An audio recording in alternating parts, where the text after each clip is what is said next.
அதுக்கு தேவையான இன்க்ரீடியன்ஸ் வந்துங்க குக்கும்பருங்க, ஆனியன் வச்சுக்கிறேங்க, கோரியண்டருங்க, கேரட் வச்சுருக்குறேங்க, லெமனுங்க, இது ஓரிகோன் வச்சுருக்குறேங்க, கர்டு, அவகோடோ ஆயில் வச்சுருக்குறாங்க, இது சால்ட்டுங்க, லெமன் வச்சுருக்குறோம், தயிர் போடுறவங்க போடலாம். இல்லை இப்போ தயிரில் சால்ட்டு கொஞ்சம் ஓரிகோனை போட்டுட்டுங்க மிக்ஸ் பண்ணிவிட்டு அப்புறம் சாலட்டில் ஊற்றிக்கலாங்க.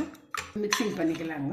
குக்கும்பரு, ஆனியனுங்க, கோரியண்டர் லீஃபு, கேரட்டுங்க, கொஞ்சம் லெமன் ஸ்க்வீஸ் பண்ணிக்கலாங்க. அப்புறம் இந்த பீட் பண்ண கர்டு போட்டுக்கலாங்க.